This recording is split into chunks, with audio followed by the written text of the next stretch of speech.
The private jet landed just before sunset. Ethan Brooks stepped onto the tarmac believing he was finally coming home with enough money to give his mother the life she deserved. 8 years earlier, he had bought her a beautiful house, paid for every repair in advance, and trusted family to look after her while he built his company. But when he pulled into the driveway, he found the porch sagging, the paint peeling, and his mother standing beneath a leaking roof with a bucket in her hands. Then his phone rang. It was Richard Hale, the mentor who had helped make him rich. As Richard casually asked how Eleanor was doing, Ethan stared at the ruined house and felt something inside him break. Welcome to today's story. If you enjoy emotional drama and shocking twists, don't forget to like this video and subscribe for more unforgettable stories. And before we begin, let me know where you're watching from in the comments. Years earlier, Ethan had left believing success would protect the people he loved. At 38, Ethan Brooks was the kind of man business magazines loved to feature. His company had grown from a small software startup into a global technology firm worth hundreds of millions of dollars. Investors wanted meetings with him. Reporters wanted interviews.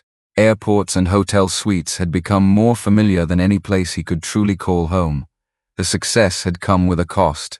For years, Ethan had lived between New York, London, Singapore, and San Francisco. Every quarter brought another expansion, another acquisition, another crisis that needed his attention. He told himself it was temporary, just a few more years, just a little more stability. The one thing that helped him sleep at night was knowing his mother was taken care of. After his father passed away, Eleanor Brooks had refused to leave the small town where she had spent most of her adult life. Ethan understood. The memories were there. The neighbors were there. Her entire life was there. So instead of moving her, he bought her a beautiful home on a quiet street lined with old oak trees. The house wasn't extravagant, but it was comfortable. Wide front porch, large kitchen, bright windows, everything she had ever wanted. He remembered the smile on her face when she first stepped inside.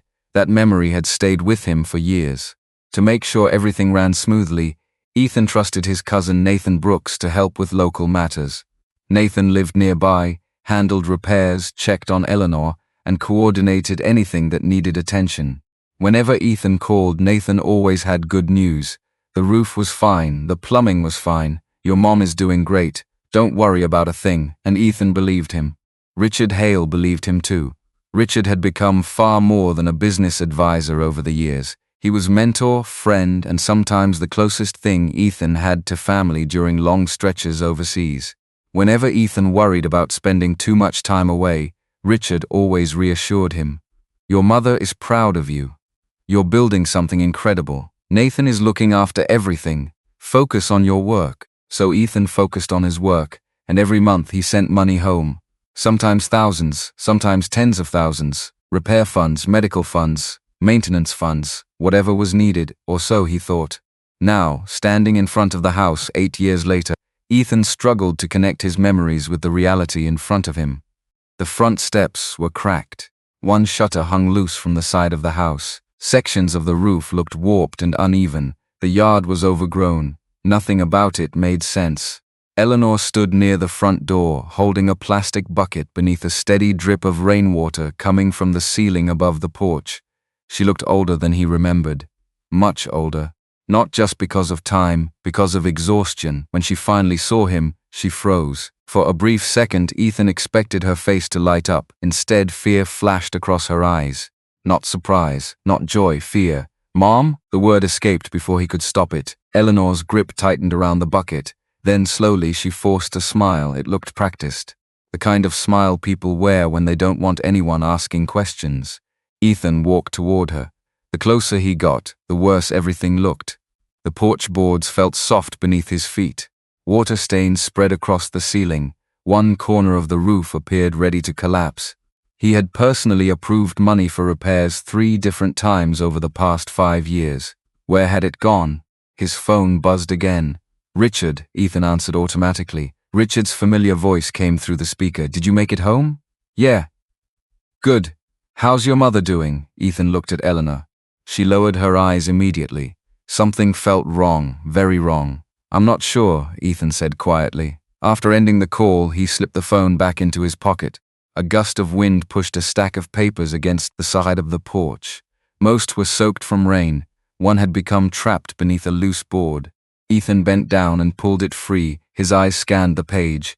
Then he stopped breathing. It wasn't a repair notice. It wasn't a utility bill. It was an official property notice.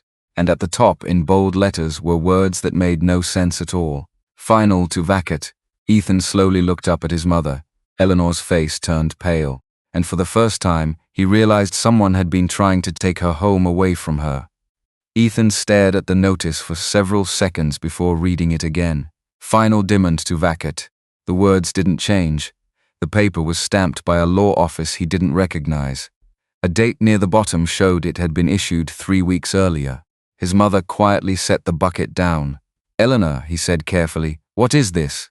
She looked at the paper and immediately turned away. That reaction told him more than any answer could have. "Mom, it's nothing. It doesn't look like nothing." The rain continued dripping through the damaged roof. Water landed inside the bucket with a slow, hollow sound. Ethan felt anger building beneath his confusion. This wasn't supposed to happen. Not here. Not to her. He had spent years believing he was protecting his mother.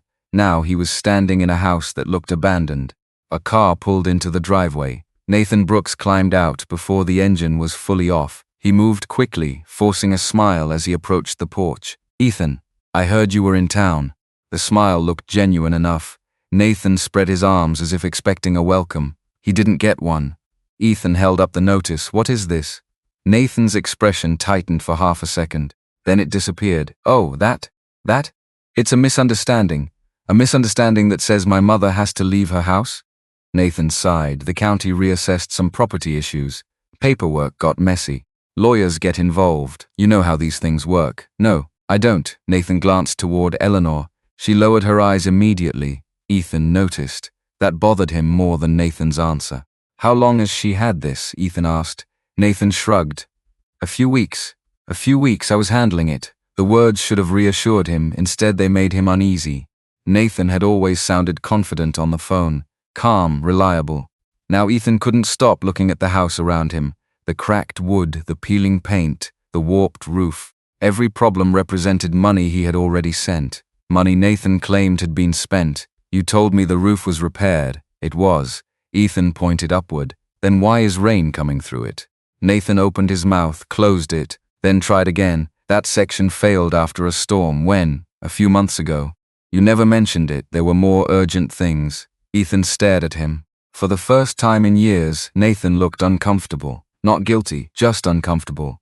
And somehow that was worse, because it suggested he genuinely expected these answers to be enough. His phone buzzed. "Richard." Again Nathan glanced at the screen. "You should answer that." Ethan did. Richard's familiar voice immediately filled his ear. "Everything okay?" "No." A pause. "What happened?" Ethan looked at the house. "The place is falling apart." Another pause. Longer this time. "That doesn't sound right." "It isn't." Nathan's there. "Yes." Richard exhaled slowly. "Then let him explain. He's looked after Eleanor for years. There has to be a reason." The certainty in Richard's voice felt comforting, for a moment. Then Ethan looked at the hole in the ceiling again. A reason didn't fix a roof. A reason didn't explain a legal notice. A reason didn't explain the fear he kept seeing in his mother's face. After ending the call, he slipped the phone away. Nathan immediately stepped closer. "See? Richard understands." The statement landed wrong. Ethan couldn't explain why, but it did. As if Nathan expected Richard's opinion to settle the matter. As if Ethan wasn't allowed to trust what he was seeing with his own eyes. He looked toward his mother. "Eleanor, have you been okay here?" She hesitated, just for a second. Then she nodded. "Too quickly, far too quickly, of course." "You can tell me the truth. I am telling you the truth." Nathan folded his arms. "She's been through a lot lately." Ethan turned. "What does that mean? Health issues? Stress? Normal things? What health issues?" Nathan hesitated. Another small crack. "Just age-related concerns." Ethan's jaw tightened. "Age-related concerns." Another vague answer. Another explanation that explained nothing. A movement across the street caught his attention.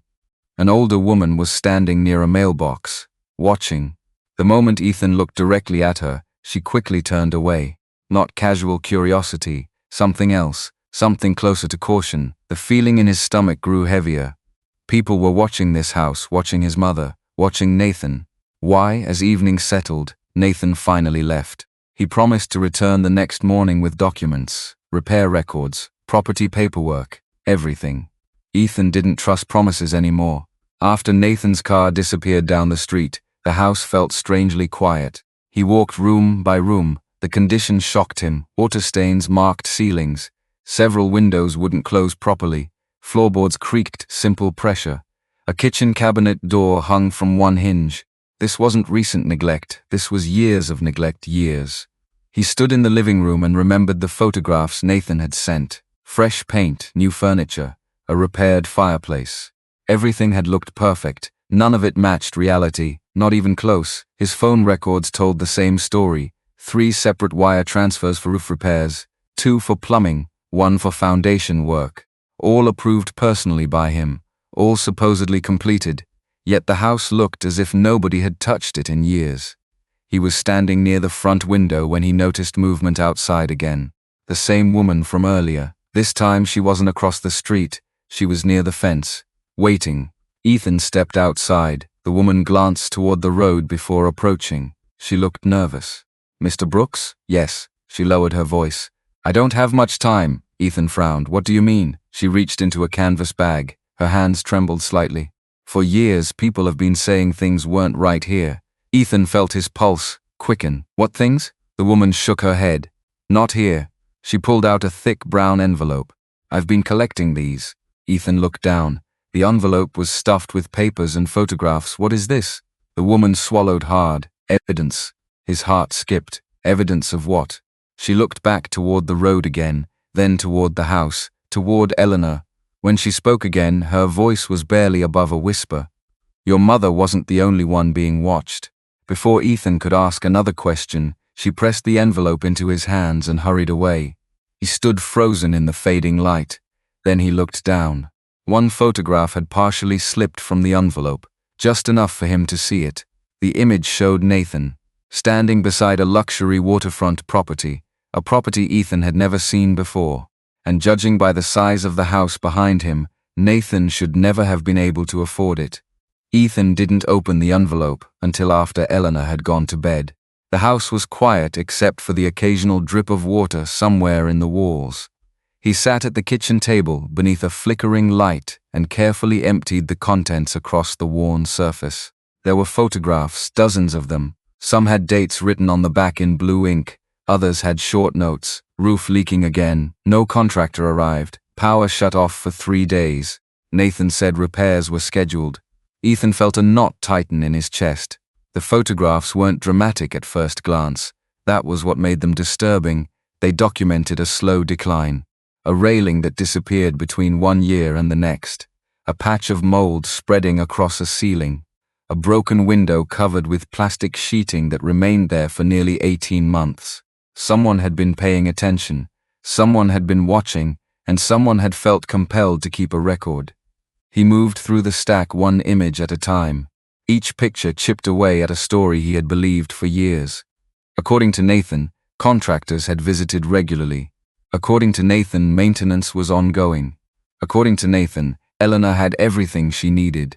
The photographs suggested otherwise. Then Ethan found images of his mother. His hands froze. Eleanor sat alone on the porch in one photograph. The date showed it had been taken almost 3 years earlier. In another, she stood at her mailbox looking thinner than he remembered. Then another, and another. Always alone, always looking smaller, always looking older. He remembered the pictures Nathan used to send him. Holiday decorations, fresh flowers, smiling faces, a comfortable life. Now he wondered when those photos had been taken, or whether they had been taken recently at all. A folded sheet of paper slipped from the envelope. The handwriting matched the notes on the photographs. Her name was Linda Parker, the neighbor, the woman who had handed him the envelope. At the bottom was a phone number. Alongside it were 8 simple words. "You deserve to know what happened here."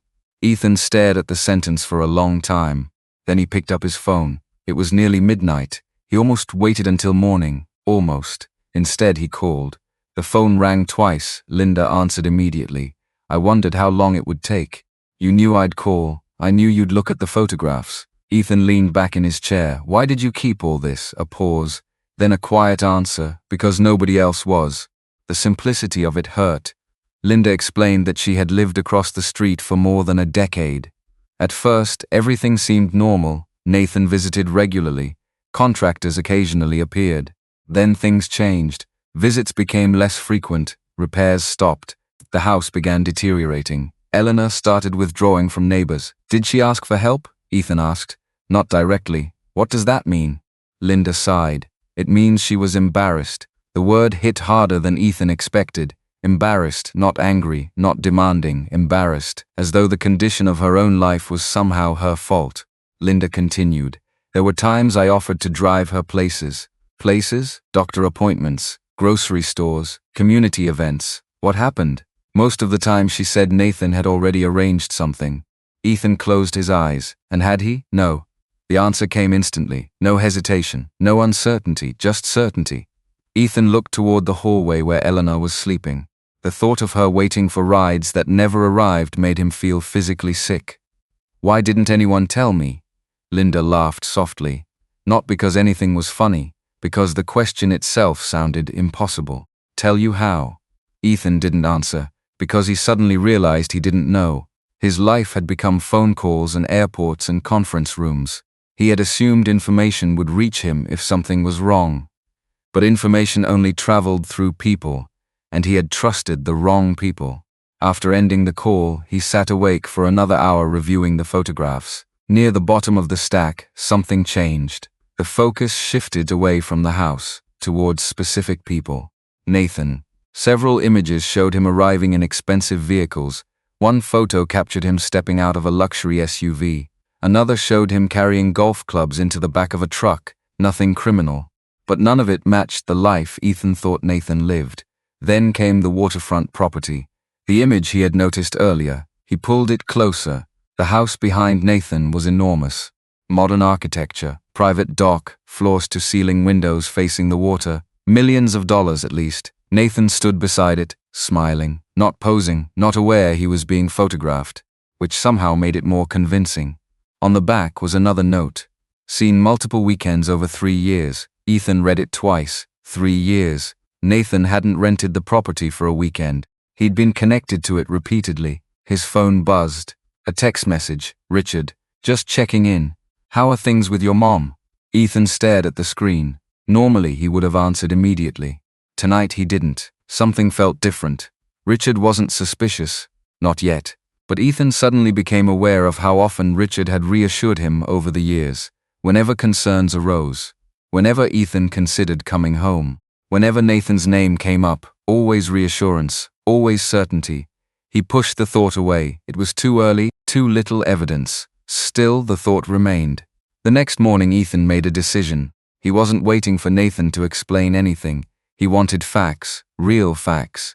By noon he was sitting in the office of a local contractor whose company name appeared on several repair invoices Ethan had paid years earlier.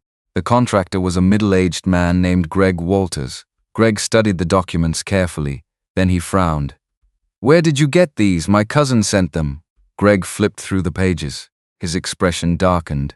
"We never did this work." Ethan felt his pulse spike. "What?" "We gave an estimate." Greg tapped one invoice, "but we were never hired." He pointed at another. "This one isn't ours." Another, "Neither is this." The room seemed suddenly smaller. Ethan had expected problems. He hadn't expected fraud. "You're sure?" Greg looked almost offended. "Mr. Brooks, I've owned this company 22 years. He slid the paperwork back across the desk. "These invoices are fake." Ethan left the office carrying more questions than answers. By evening he sat alone in his rental car outside the county records building. The office had closed hours ago, but he couldn't bring himself to drive away. The photographs, the fake invoices, the property notice, none of it pointed to simple negligence anymore. This was deliberate, systematic, and expensive. His phone rang. "Nathan," Ethan answered. "We need to talk," Nathan said. His voice sounded different, less confident, more urgent. "I'm busy." "No, listen to me. Whatever people are telling you, you don't understand the whole story." Ethan's grip tightened on the steering wheel. "Then tell me." A long silence followed. When Nathan finally spoke again, his voice was lower, almost nervous. "There are things happening with that property that go way beyond your mother." The line went quiet. Then Nathan added 5 words that made Ethan sit upright. You need to see the land records. Ethan ended the call and sat motionless inside the rental car. You need to see the land records. Nathan's words lingered in the silence. For the first time since returning home, Nathan had sounded afraid. Not defensive, not annoyed, afraid. That alone was enough to keep Ethan from dismissing the warning. The next morning, he arrived at the county records office before it opened. He spent nearly an hour waiting in the parking lot, reviewing photographs and fake invoices while the sun slowly climbed above the surrounding buildings. When the doors finally opened, he walked inside carrying a notebook, a folder, and a growing sense that he was about to find something much larger than a neglected house. A records clerk helped him locate property documents connected to Eleanor's address. At first, everything looked ordinary: ownership records, tax assessments, utility easements, nothing unusual. Then he noticed a pattern. Several nearby properties had changed ownership over the last 6 years. Large sections of the surrounding neighborhood had quietly been purchased by different companies, different names, different LLCs. But many shared mailing addresses. Others shared legal representatives. The deeper he looked, the stranger it became. One company purchased 3 houses, another acquired 5 more. A third purchased an abandoned commercial lot nearby, separate buyers on paper, but somehow were connected. Ethan requested copies. Hours passed. By noon he had spread the documents across a table in the research room. The picture slowly emerged. Nearly every property surrounding Eleanor's house had been acquired. Only a handful remained, and Eleanor's property sat almost exactly in the center. He stared at the map. A chill ran through him. This wasn't random investment. This was assembly. Someone had been building something. His phone rang. Nathan, Ethan answered. I'm looking at the records now. Silence. Then Nathan sighed. I figured you would. Tell me what I'm missing. Nathan hesitated. For several seconds, neither man spoke. Finally, Nathan said, that neighborhood isn't just a neighborhood anymore. Ethan waited. There are redevelopment plans. What kind of plans? Mixed-use development, retail, offices, luxury residential units, restaurants, waterfront access. Ethan looked down at the property map again. The scale suddenly made sense. Millions of dollars, possibly much more. How much is the project worth? Another pause. Tens of millions. Ethan's stomach tightened. The house, the notices, the pressure, the neglect. For the first time, a motive was beginning to appear. Why does my mother's property matter? Nathan laughed once. A bitter sound. Because she owns one of the last parcels they don't control. The room seemed to grow smaller. Ethan lowered himself into a chair. What do you mean one of the last? I mean exactly that. Nathan's voice sounded tired now. Not confident, not polished, just tired. Most owners sold years ago. Some retired and moved away. Some took the money, and my mother, she refused. Ethan looked out the window. He could suddenly imagine developers becoming frustrated. Negotiations, offers, pressure, years of it. Who is they? Nathan didn't answer immediately. Instead, he asked a different question. Did you ever wonder why those property notices started appearing? The question landed heavily. Ethan remembered the document from the porch. The fear on Eleanor's face. Yes, you should. Before Ethan could respond, Nathan ended the call. Just like that, no explanation, no names, only more questions. By late afternoon, Ethan drove through the neighborhood surrounding Eleanor's house. Now that he knew what to look for, he saw signs everywhere. Empty homes waiting for demolition. Construction survey markers. Temporary fencing. Vacant lots. The entire area looked like a puzzle missing only a few pieces. One of those pieces was Eleanor. He stopped at a coffee shop overlooking a nearby commercial district.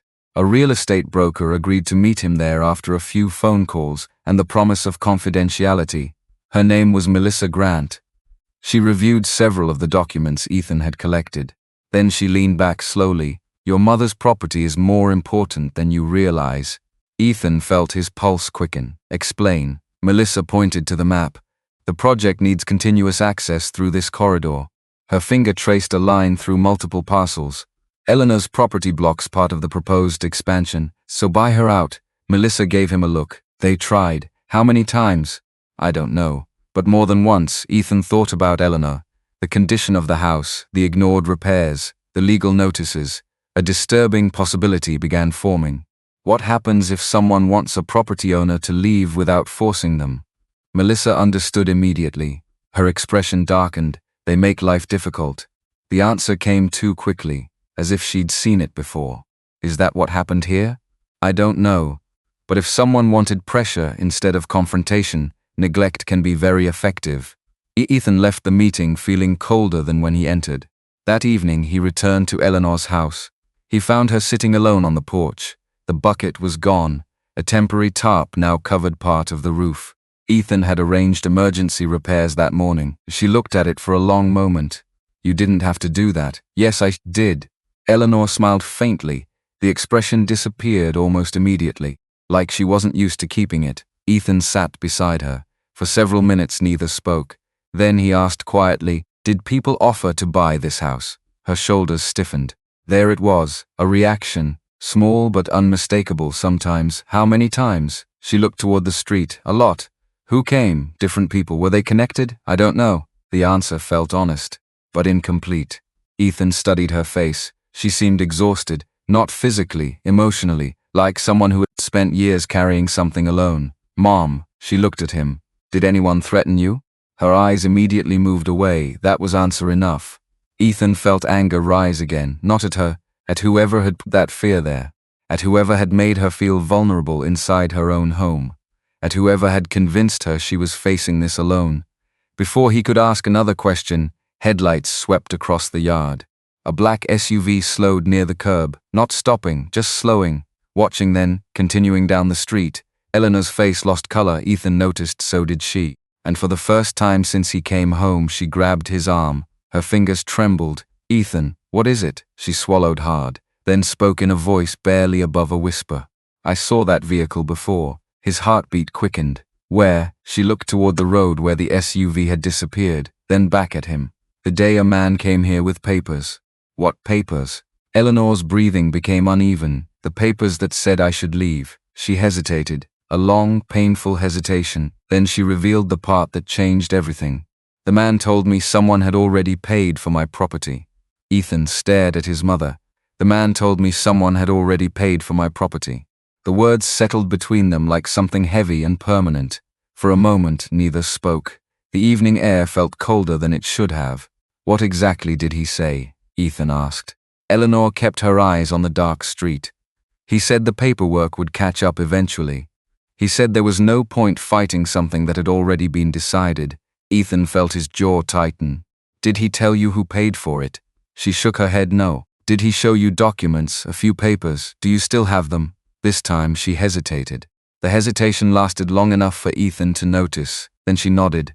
I think so. His pulse quickened. Where? I never threw them away. She looked embarrassed, almost ashamed. They scared me. But I couldn't bring myself to destroy them. Ethan leaned forward.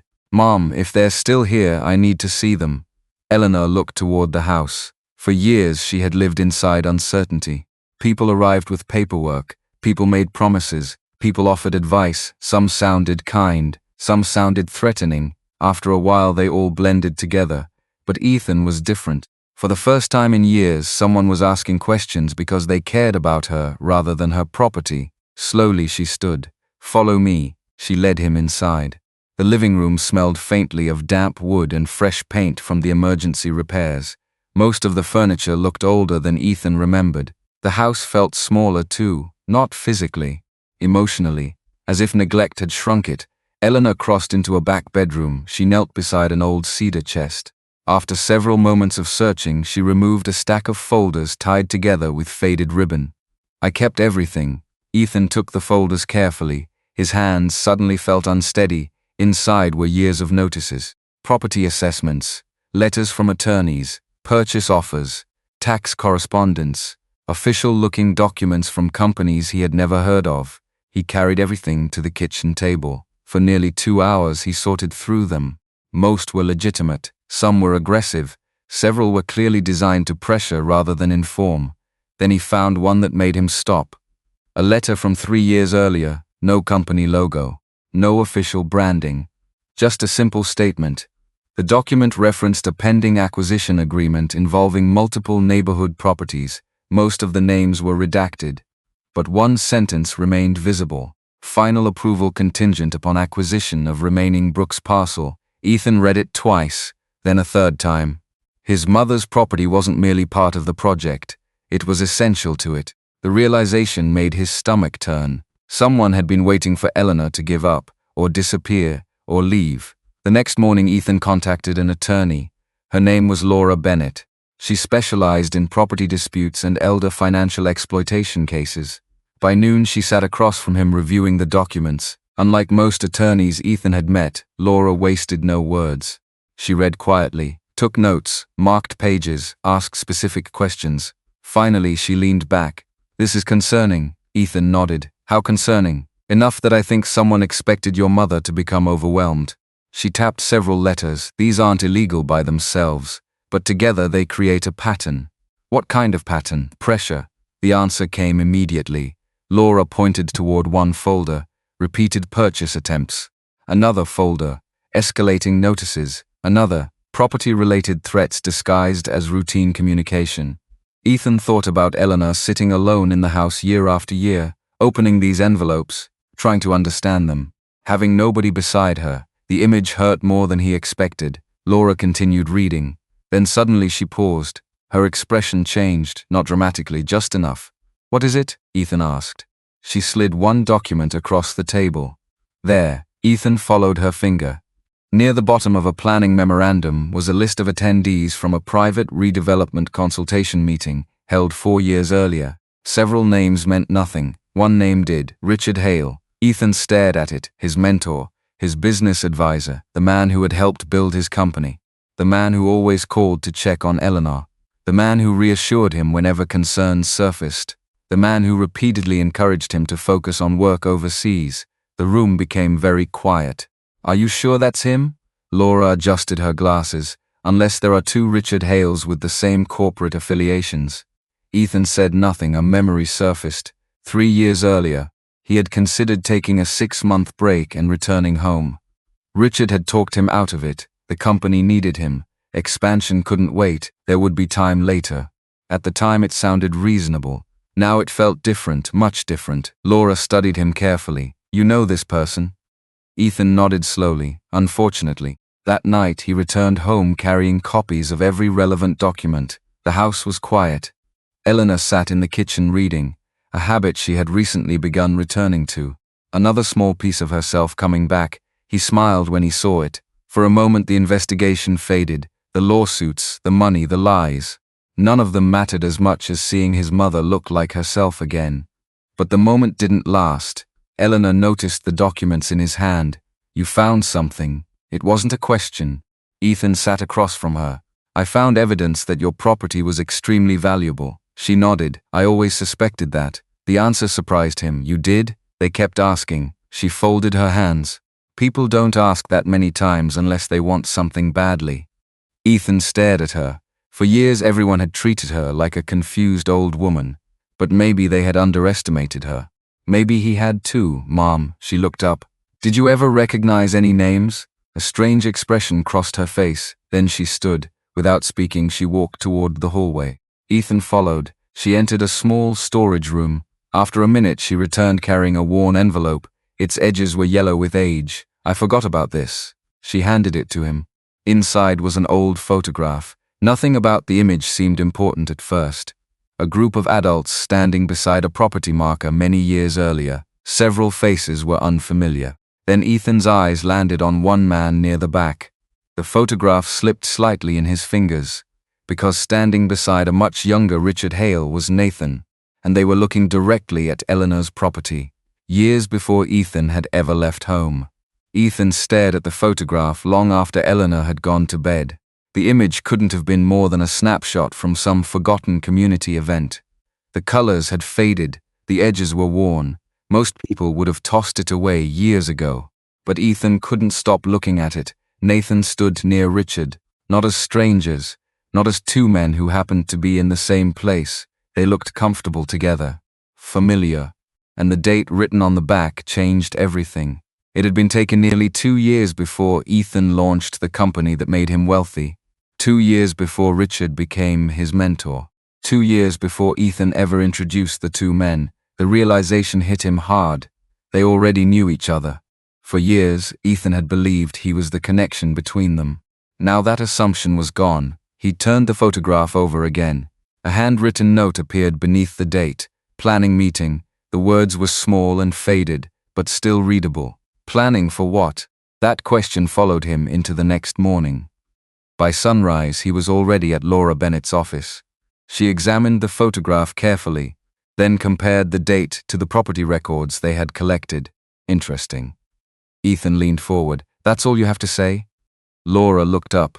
Interesting is attorney language for potentially important. She placed the photograph beside several redevelopment documents. The timeline matters. Why? Because if these men were connected before you entered the picture, then some assumptions need to change. Ethan knew exactly which assumptions. The room felt smaller. Until now, Nathan had looked like a greedy relative who saw an opportunity. Richard had looked like a trusted mentor who might have benefited later. But what if the relationship started much earlier? What if Ethan had never been the center of the story?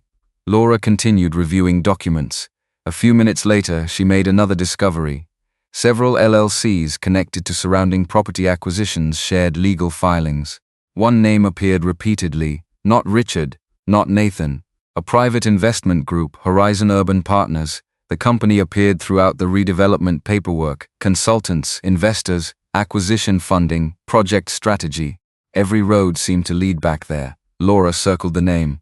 We need to know who controls this. Ethan nodded. I'll find out. By afternoon, he had people digging. One advantage of building a successful technology company was access. Researchers, financial analysts, investigators, people who knew where to look. By evening, the first reports arrived. Horizon Urban Partners wasn't publicly connected to Richard, at least not directly, but several managing entities traced back to investment partnerships, private partnerships, complex structures, designed to hide ownership. Nothing illegal, nothing unusual for large developments, but enough to raise questions.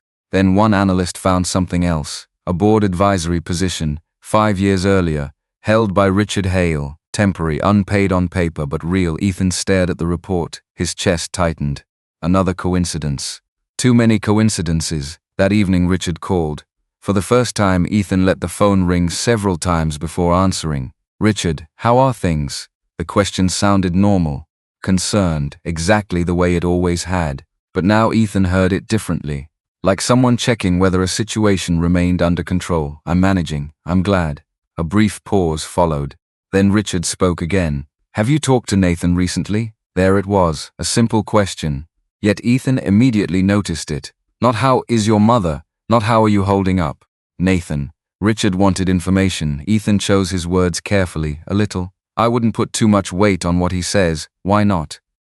Another pause. He hasn't always made good decisions. The answer felt rehearsed, prepared, as though Richard had already anticipated trouble. Ethan leaned back in his chair. You sound worried. Richard laughed softly. I'm concerned about you, no? Ethan's voice stayed calm.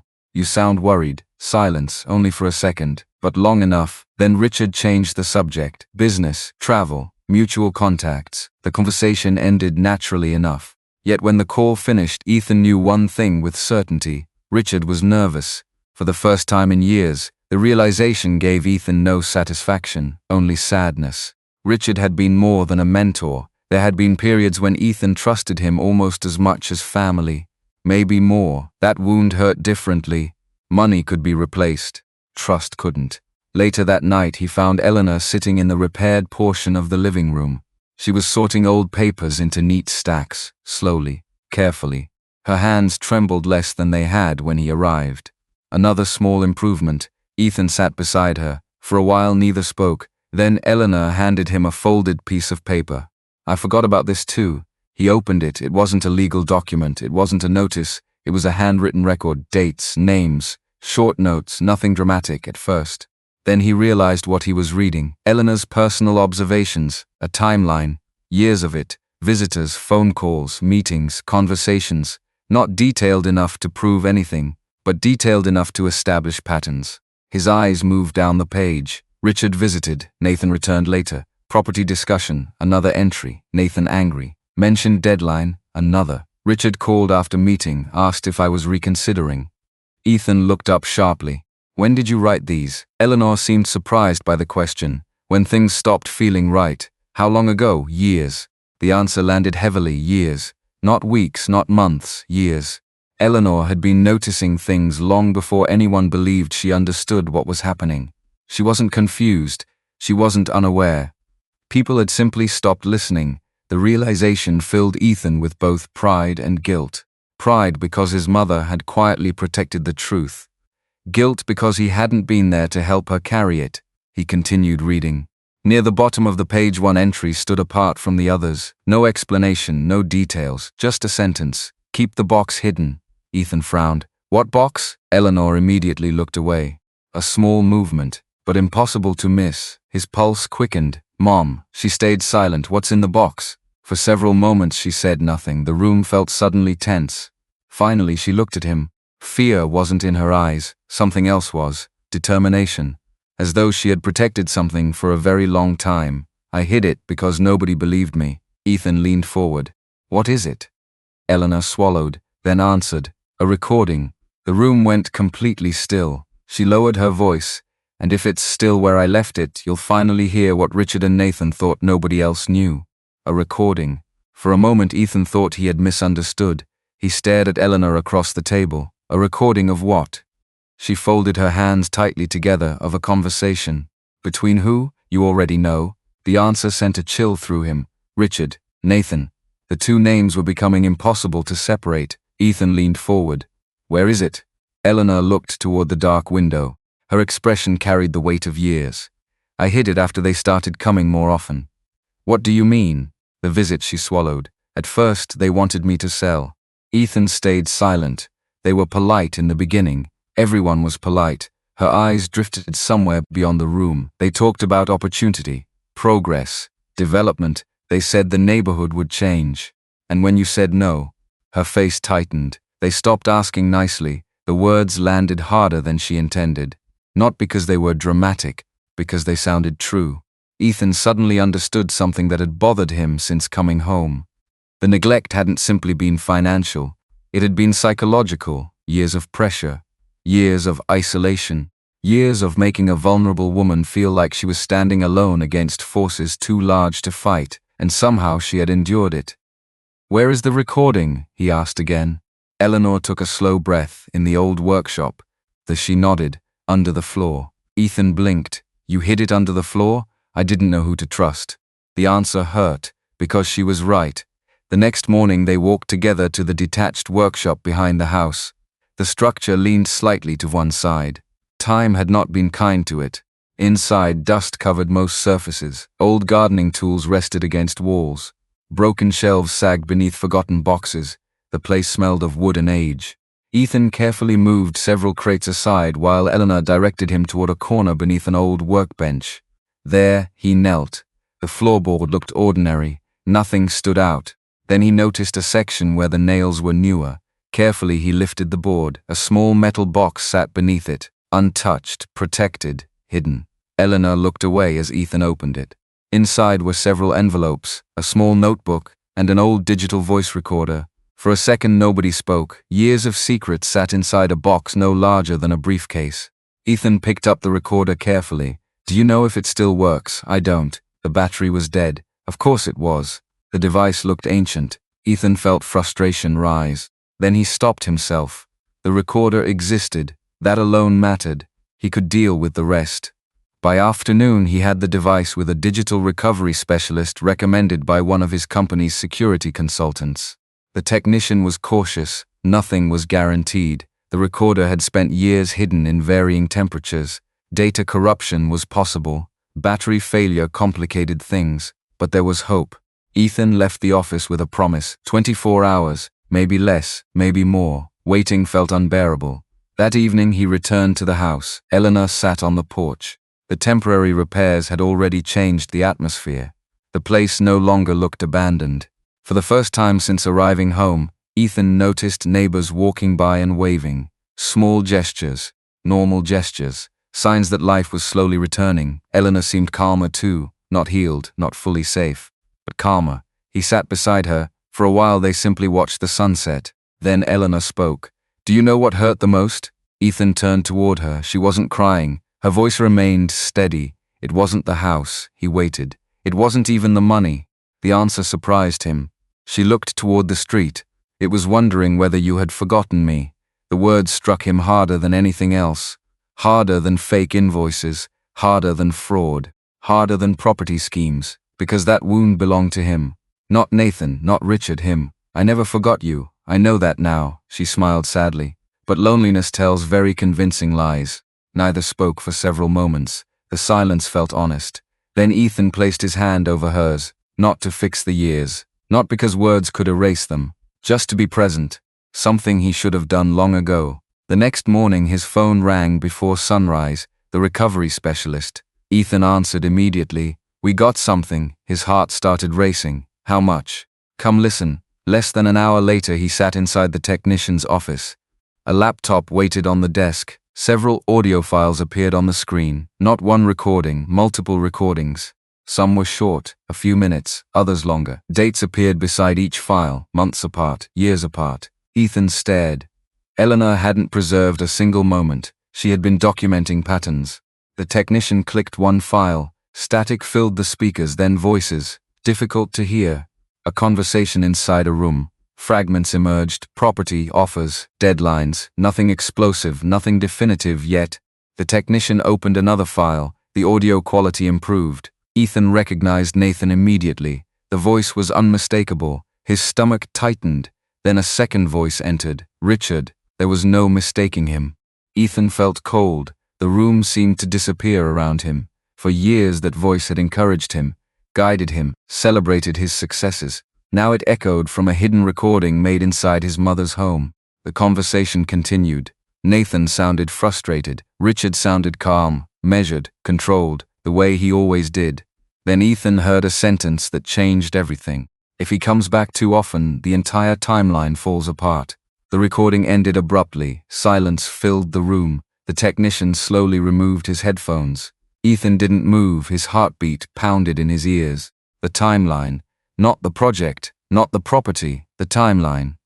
There was something bigger here. Something they had been carefully managing. Something connected to Ethan himself. The technician opened another recovered file. Most of the file name had been corrupted. Only part remained visible. A date and 2 words, Brooks' inheritance. Ethan stared at the screen, then he looked at the progress bar. The file had not finished restoring. Not yet. And whatever waited inside it had been important enough for Richard and Nathan to discuss behind closed doors years ago. Ethan couldn't stop staring at the words on the screen. Brooks' inheritance. The file remained partially corrupted, its progress bar creeping forward 1 painful percentage point at a time. The technician glanced at him. Whatever this is, it wasn't deleted normally. Ethan looked up. What does that mean? It means somebody tried hard to get rid of it. The answer sat heavily in the room. The recording wasn't an accident. It wasn't forgotten. Someone had wanted it erased. The question was why. An hour later, the file finally finished processing. The technician adjusted his headphones and listened first. His expression changed. Not dramatically, just enough. Then he slid the headphones towards Ethan. Ethan put them on. Static crackled. A door closed. Footsteps. Then voices. Richard spoke first, calm, controlled. The same voice Ethan had trusted for years. We need to keep him focused overseas, Nathan answered immediately. That's becoming harder. He'll listen, he always does. Ethan felt something twist inside him. The casual certainty hurt more than the words themselves. To them, he hadn't been family. He hadn't even been a person. He had been a problem to manage. The recording continued. Nathan sounded nervous. Richard sounded annoyed. Then Ethan heard the sentence that made his pulse jump. The inheritance issue becomes irrelevant if the property transfers first. Silence filled the room. Ethan froze. Inheritance, property transfer. They were discussing them together. The recording continued. Nathan lowered his voice, and if he finds the old documents, Richard answered immediately. He won't. You're sure? Those records disappeared years ago. The audio distorted. Voices became muffled. Then the file ended. Ethan removed the headphones slowly. The room felt different now, darker, more dangerous. Because this wasn't simply about real estate anymore. There were documents, old documents, and someone had intentionally hidden them. The technician copied everything onto encrypted drives. Ethan thanked him and left. His mind raced the entire drive home. Inheritance, old records, missing documents. The words repeated endlessly. When he arrived, Laura Bennett was already waiting. He had called her from the parking lot. Within an hour, she sat across from him reviewing transcripts. Twice she read through them, then a third time. Finally, she set the papers down. This thing changes things. How? Laura folded her hands. Until now, we had evidence suggesting financial misconduct and coordinated pressure. And now we have evidence suggesting there may be hidden ownership or inheritance issues tied to the property. Ethan leaned forward. What kind of inheritance issue? Laura shook her head. I don't know yet. The honesty frustrated him, but he appreciated it. Unlike everyone else in this story, Laura didn't pretend certainty she didn't possess. What do? We start looking for missing records. The answer came instantly, and where do we look? Anywhere old property files might exist. The next several days became a search. County archives, property registries, historical ownership records, estate filings, boxes of aging documents stored in warehouses and basements. Most led nowhere. Some raised new questions, none provided answers. Then Eleanor remembered something. A detail so small she almost didn't mention it. Years earlier, before Nathan became involved, her late husband had used a local attorney for property matters. The attorney had retired, possibly even died.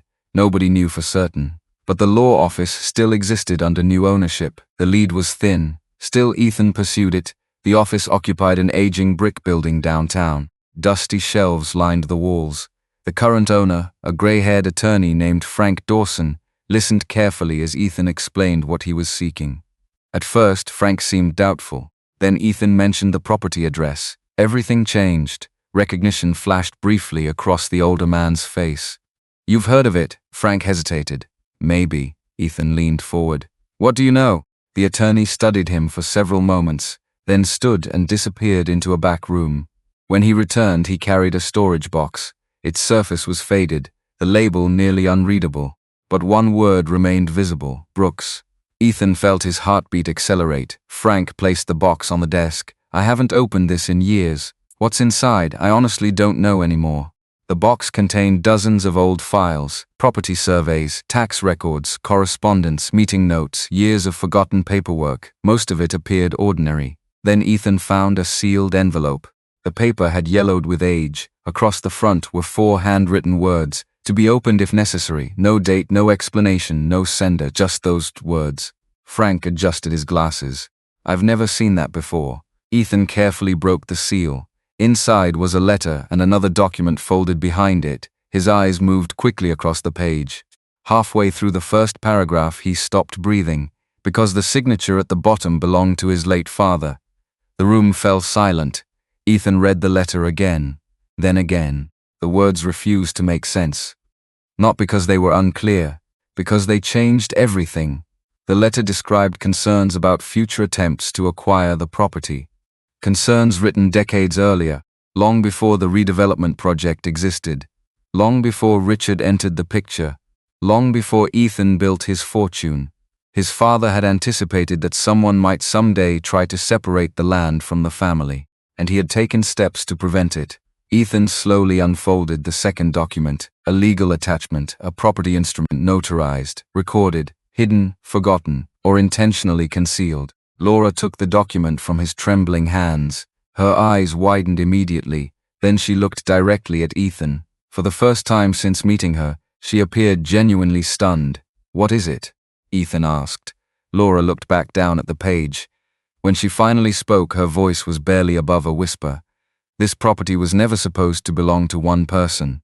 She swallowed, then pointed to a section near the bottom. There is another beneficiary listed here. Ethan stared at the document. The name had been partially obscured by age and water damage. Only a few letters remained visible, not enough to identify the person, but enough to prove one thing. Someone else had a legal claim connected to Eleanor's property.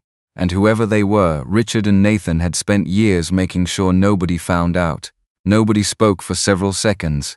The damaged name sat on the page like a ghost. Ethan looked from the document to Laura and back again. His pulse pounded so hard he could hear it in his ears. Can the name be recovered?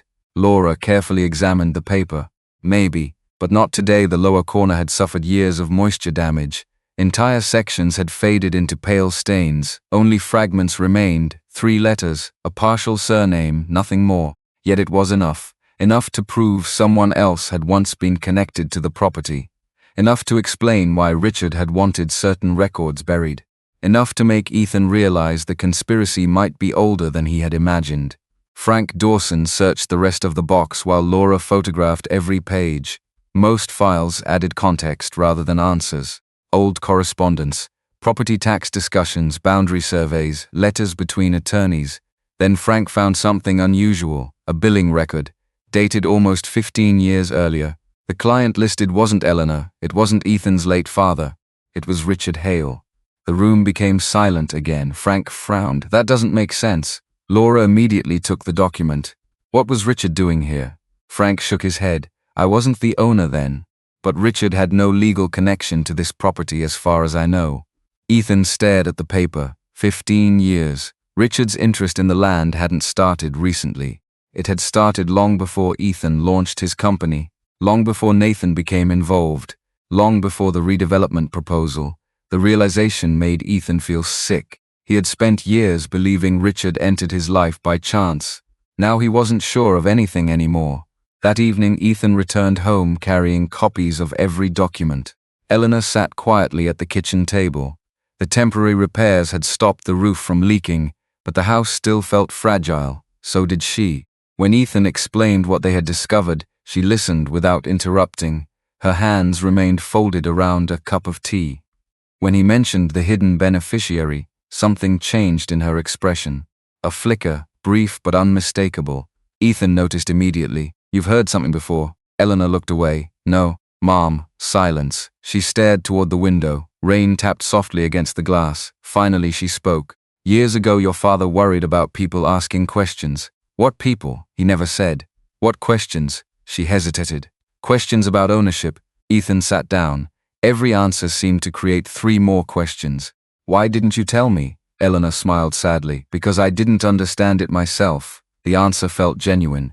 Not evasive, just painful. Her husband had carried concerns she never fully understood. Then he had died, and the secrets stayed buried. Ethan reached across the table and covered her hand. For years he had assumed money solved problems. Send enough checks, hire enough people. Everything would be fine. Now he understood how wrong that thinking had been. His mother hadn't needed money most. She had needed someone beside her, someone paying attention, someone willing to ask difficult questions. The guilt never completely left him, but now it fueled him, instead of paralyzing him. The next morning Laura called. Her voice sounded urgent. We found something. Ethan left immediately. When he arrived at her office, several documents lay spread across the conference table. Property maps, corporate filings, development records, names connected by highlighted lines. Laura pointed toward one section. The redevelopment group changed ownership structures 3 times. Why? To hide investors. Ethan wasn't surprised. What did you find? Laura slid a page across the table. Richard Hale. His name appeared under a private investment partnership. Not publicly, not directly, but undeniably. Ethan stared at it. There it was. Proof, not speculation, not suspicion, proof. Richard had money tied to the redevelopment project. The project centered around Eleanor's land. The same land he had spent years convincing Ethan not to worry about. The same land Nathan had quietly profited from, Laura continued. We also found payments. What kind? Consulting fees. Ethan's jaw tightened. Nathan, Laura nodded. Large sums, spread over years, always routed indirectly. Always difficult to trace, but visible once someone knew where to look. Nathan hadn't simply stolen money. He had been rewarded. Paid for cooperation, paid for silence, paid for helping keep Eleanor isolated. The betrayal felt even worse than Ethan expected, because Nathan wasn't merely greedy. He had chosen greed repeatedly, year after year, knowing exactly who would suffer. That afternoon, Ethan made a decision. No more phone calls, no more indirect questions, no more giving Nathan room to maneuver. He drove directly to Nathan's waterfront property, the same property that appeared in the photographs. The same property Ethan's money had helped fund without his knowledge. Nathan answered the door. His confidence disappeared the moment he saw Ethan. Neither man smiled, neither offered greetings. Ethan stepped inside without waiting for permission. Nathan didn't stop him. The evidence folder landed on the dining table, hard, loud. Nathan glanced at it, then looked away. "What's this?" "You tell me." Nathan remained silent. Ethan opened the folder, final records, investment links, consulting payments, property filings one after another. Nathan's face slowly lost color. Still, he said nothing. Finally, Ethan leaned forward. "How much?" Nathan swallowed. "What? How much did Richard pay you?" The question hung in the air. Nathan's eyes shifted toward the window, then toward the floor. Anywhere except Ethan, that was answer enough. Ethan felt anger rise through him, not explosive, not wild, cold, controlled, the dangerous kind. "My mother lived under a collapsing roof." Nathan remained silent. "She skipped medical appointments." Silence. "She sat alone while I trusted you." Still nothing. Then Nathan finally spoke. "You don't understand." Ethan laughed once, a bitter sound. "Then explain it." Nathan rubbed his face. For the first time he looked exhausted rather than defensive, as if years of lies had become too heavy to carry. "You think Richard was protecting a business deal?" "He was." "No." Nathan looked directly at him, and suddenly, Ethan saw fear, real, not fear of being caught, fear of something else, something bigger. Then what was he protecting?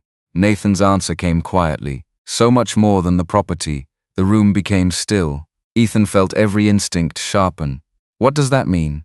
Nathan looked toward the evidence folder, then toward the door, as if calculating whether he should keep talking. Finally, he reached for a drawer beside the table. Ethan tensed. Nathan slowly removed an old photograph. Its edges were worn, its surface faded.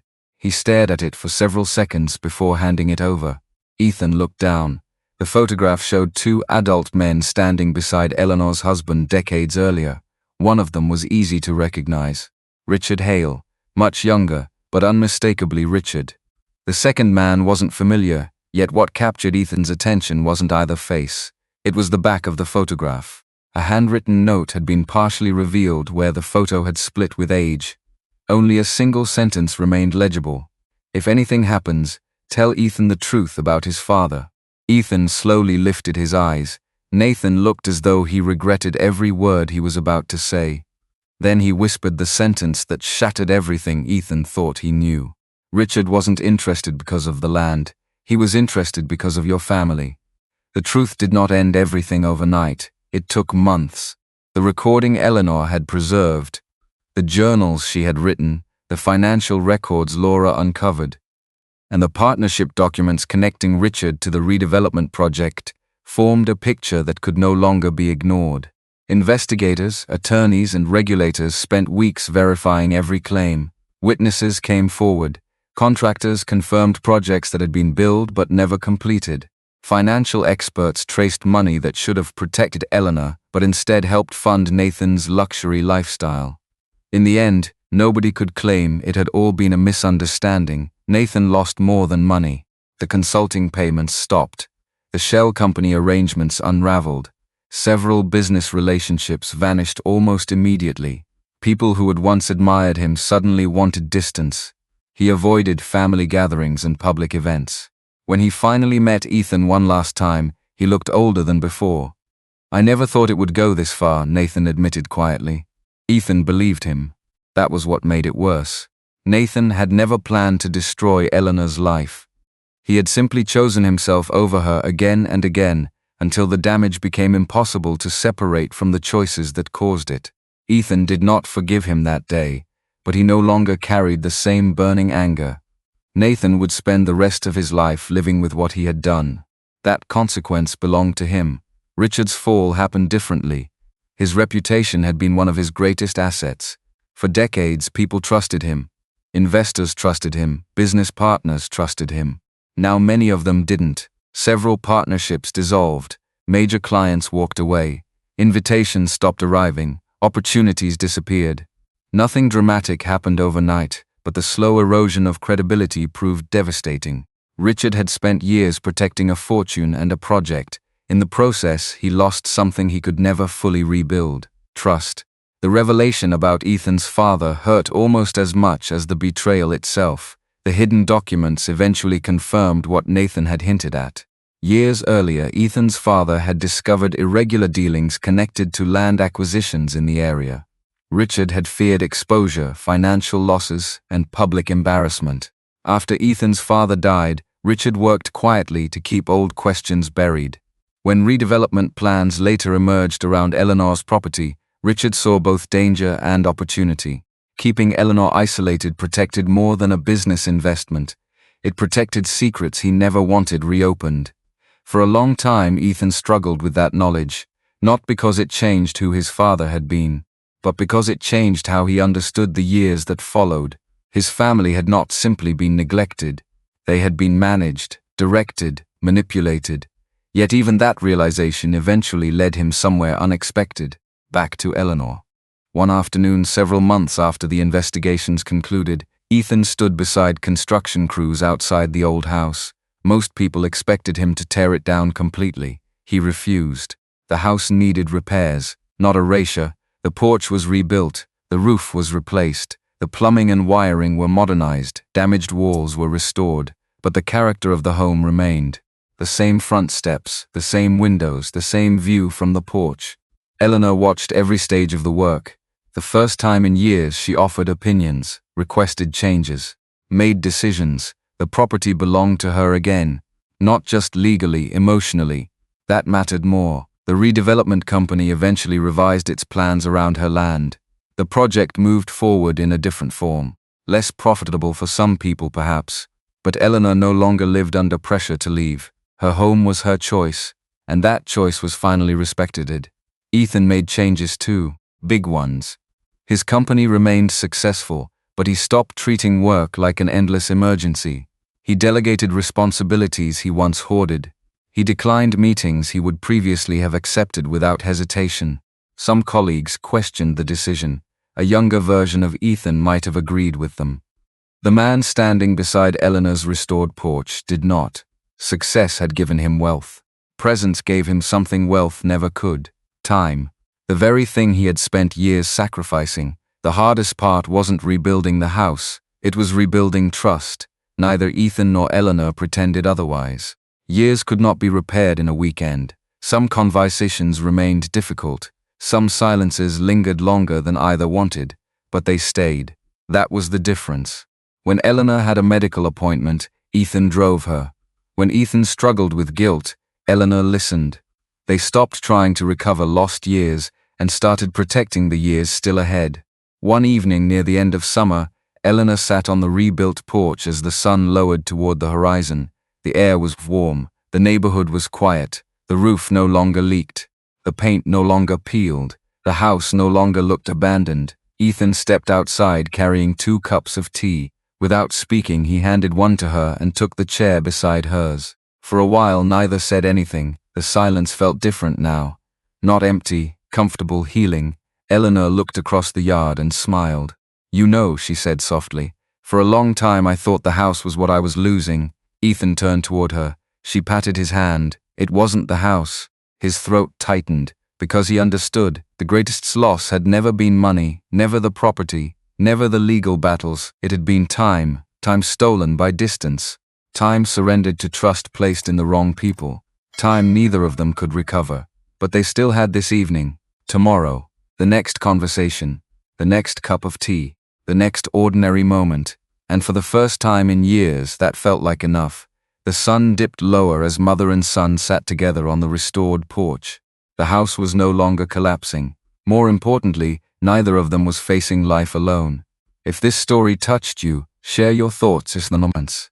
And if someone you love is still waiting to hear from you, maybe today is the right day to call.